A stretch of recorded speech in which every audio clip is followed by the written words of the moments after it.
Namaskar. You remember we studied in one of the lectures 7 tattvas, 7 fundamental truths, and these were Jiv, Ajiv, Samar, Bandh, Nirjara, Moksha. So the ultimate goal of life is moksha. How do you start that journey? How do you reach that state? So we are going to study today, how do you begin this journey? We begin the journey with 3 jewels, or Ratnatraya as we call. And it's not only Jain philosophy, almost all philosophies of Indian origin teaches us to achieve a state of perfect bliss. So this is nothing new in Jainism, but Jainism has a different method of approach to reach the state of moksha. We begin with the concept of what we call as a Samyak Darshan, Samyak Gyan and Samyak Charitra. These refer to our beliefs, our knowledge and our conduct. Samyak Darshan means right belief, Samyak Gyan means right knowledge, and Samyak Charitra means right conduct. So this is the beginning of journey to the ultimate objective of achieving the state of moksha or salvation. And we talked of Samar, Nirjara, Moksha, in the 7 tattvas. These are possible only when you have Samyak Darshan, Samyak Gyan and Samyak Charitra. So these 3 are prerequisite to achieve what we call as a Samar, Nirjara and Moksha. What is right faith? The right faith here, Samyak Darshan is right faith, and this is given the first place in the 3 things which we had just now talked. First Samyak Darshan, then Samyak Gyan. Why? Why Darshan is placed before Gyan? This is for the reason that your belief must be right. You must have the right belief first, and after only that you try to attain or try to achieve knowledge, Gyan. Your belief must be right in the first place. And the right belief is that what is your existence? You are a pure soul. You are a soul and not a body. This is the right belief. Unless you differentiate between soul and body, your belief cannot be right. So you have to distinguish between and say that body is not mine. Body is something, a foreign material as far as soul is concerned. Of course it is there and it is present, and we are taking help of the body to carry out all our activities.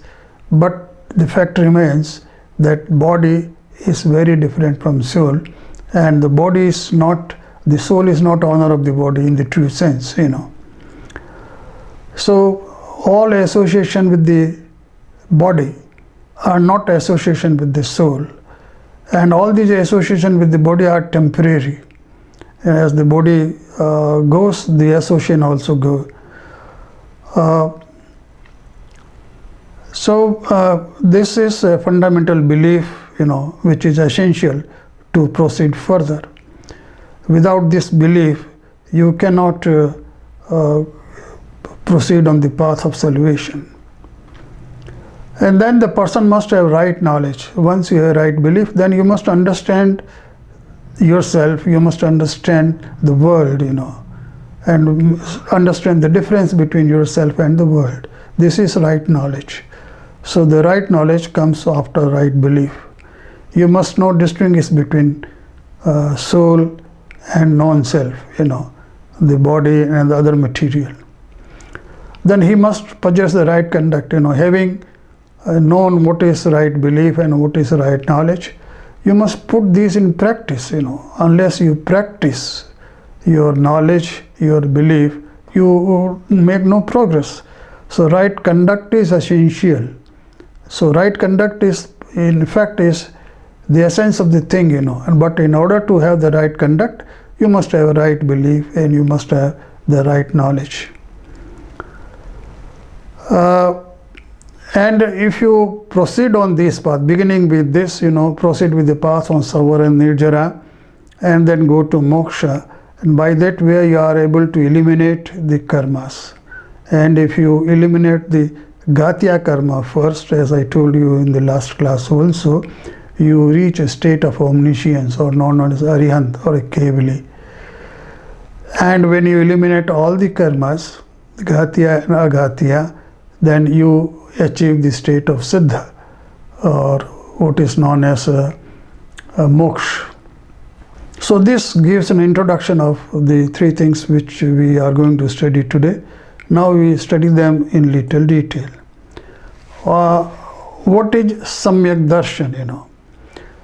So according to the technical definition of Samyak Darshan is belief in 7 tattvas, that you believe that the soul exists, Ajiva exists, Bandha exists, Samvara exists, Nirjara exists, Moksha exists, and so on. So you believe in these 7 tattvas, and also believe in punya and pap. There are good activities and bad activities. That is the first thing to start with. So that is the belief in truth. This is the fact of life.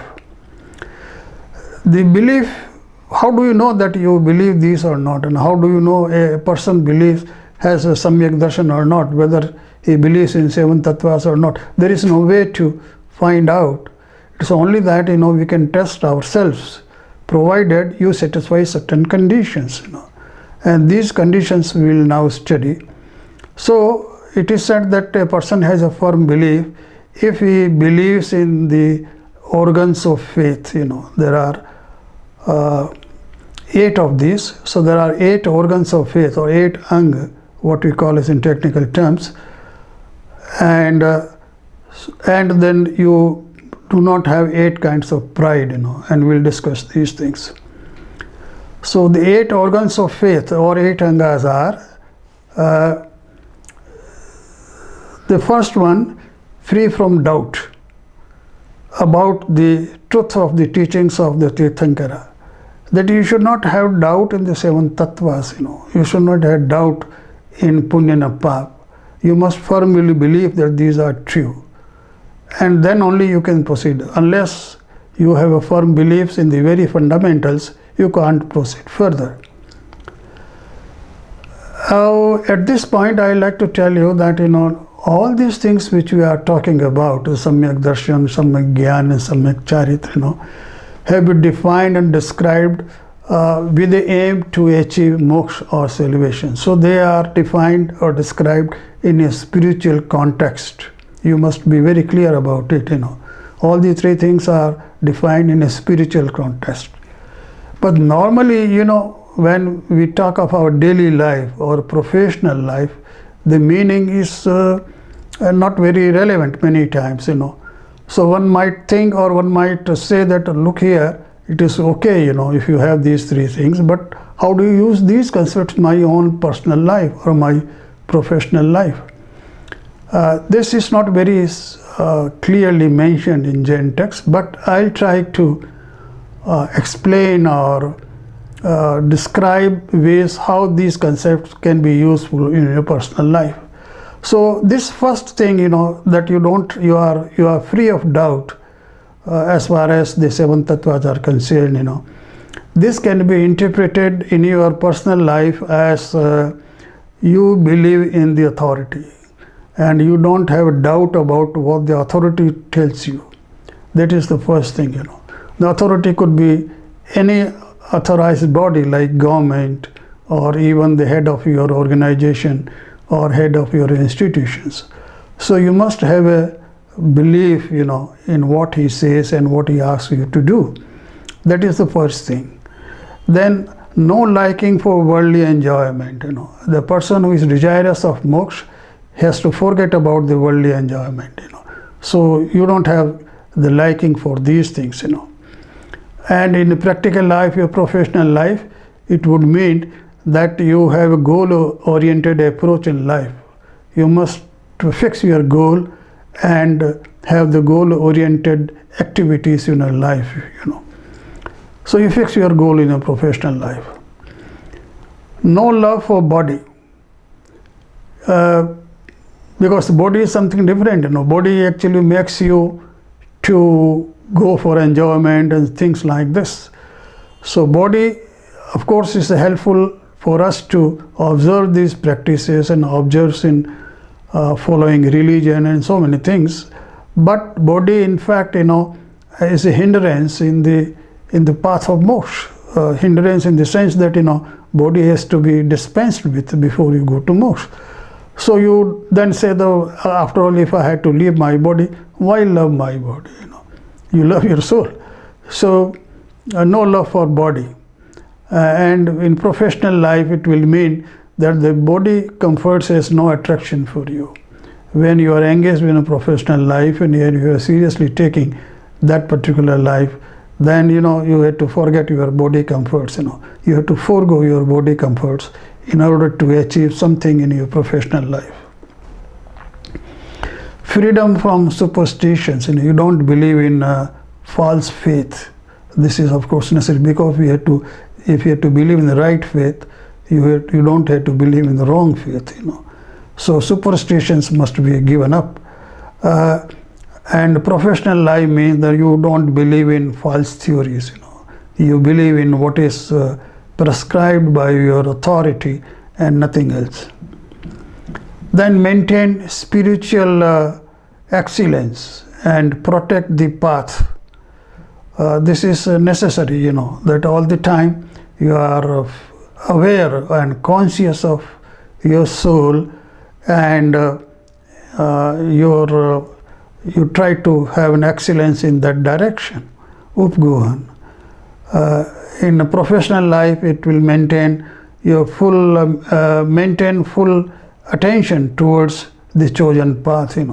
You should be attentive and pay full attention to that.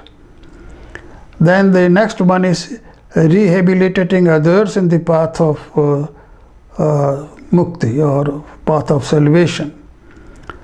And in professional life, it will mean encourage others to follow this path which you are following, and if you find it is good, you can also encourage other people to do the same. And next one is respecting and devotion to spiritually advanced persons and co-religionists. So those who are advanced in this path, you are a beginner, so those who are advanced on this path, like Muni and Acharya and other saints, you must respect them, give them proper place. And this is good, this of course is good for you. And in professional life, it will mean that you must respect your seniors, you must respect your superiors and other co-workers who are working with you, and have compassion and affection towards all the living beings. This is a requirement. You must have that kind of sensitivity. Then the last one is weaning people from wrong practices and beliefs. Those who are going in wrong directions, please try to bring them to the right one. This is also a service to mankind. And in professional life, it means vouch for good profession, or vouch for goodness your own profession. Why your profession is good, or why it is not good. If it is not good, you should not be there, in fact. So we have described the 8 angas in Samyak Darshan. The next is that you should be free from 8 kinds of pride. Ego is the biggest enemy of spiritual progress. So you must be free from these 8 kinds of pride, and these have been spelled out here. The pride of family. Don't say that I get such a reputed family or such a wealthy family. This has no meaning in a spiritual path. Pride of contacts and connections. You say, okay, I know such and such big person, I know such and such big authority, and I can do this and that and all that. That has no meaning in a spiritual path. Pride of one's own strength, you are a strong people, you are an intelligent person, or you have many kind of skills and you are proud of them. Don't be that, So you should not be proud of your own strength which you have. Pride of body. Don't say that I have a good body, I have a handsome body, I am a beautiful person. No, because body has no meaning in spiritual path. Pride of knowledge. You say that, oh, I am a great scholar, I know all the scriptures, I know such and such theories, I know such and such literature in scientific way or any other way, philosophical way or so on. This pride is also wrong. Any kind of ego is an obstruction to the spiritual progress. Pride of wealth, don't be proud of. If you are a wealthy person, don't be proud of it, because the wealth is something temporary. Pride of authority. You are a big boss, or you are a big you hold a big position in government or other organization, but don't be proud of that authority. That is all temporary. Pride of finance, that also happens sometimes. A person who is doing lot of finance, observing austerities and doing meditation, and he achieved something out of it, and then he is proud of it. Look here, oh, I can do this, I can have this kind of achievement and so on. Don't be proud of that. That also will go. So a Samyak-darshi person must be free of these prouds, must have compassion towards all living beings, as I said. This is the first thing. Then we study what is known as Samyak Gyan. We studied about theory of knowledge in one of the lectures, and there we saw that the Gyan is of 5 types. Good, Sgu Gyan, you say, Mati Gyan, Shrut Gyan, Avdhi Gyan, Mana Pariya Gyan, and Keval Gyan. Then of course there are Ku Gyans which we don't mention here. So that there are forms of knowledge. And what is right knowledge? You have knowledge, okay, but what is right knowledge? So the right knowledge comprehends the real nature of the object. That is very important. If you get a false knowledge, if you know the object in a false way, that knowledge is not helpful. So you must know the real nature of the object. For example, you must know the real nature of the soul. You must know the real nature of the body and make a distinction between these two. So the right knowledge is essential, and it comes after right belief. The real nature of our own existence, like soul, as I said, you must understand and you must have the full knowledge of that. Partial, excessive and perverted and doubtful comprehensions is wrong knowledge. So wrong knowledge is defined here. What is right knowledge and what is wrong knowledge? So wrong knowledge is a partial knowledge. You know only part of it. You don't know the full, you don't have the complete knowledge of the object, then your knowledge is not right. You have excessive knowledge, you boast, then I know something more than that. No, that's not true. Perverted, which is not true, which is false. Or doubtful. You know something but you still have doubts. You are not perfectly clear about the fundamentals or things.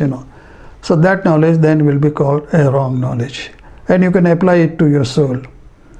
Knowledge is right when it does not suffer from wrong knowledge.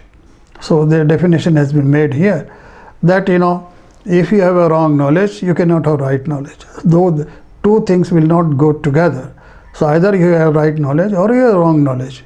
And if you have a wrong knowledge, you don't have right knowledge. Gyan is the inherent attribute of the soul. That we know. The Gyan is the attribute of the soul, and Gyan is not the attribute of body. And soul is the knower.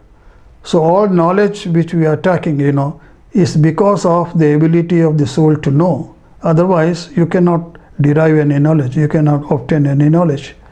So the knowledge is obtained via the media of Pudgal matter, that is senses and mind, is imperfect. That I told you. Mati Gyan, Shrut Gyan. They are indirect knowledge.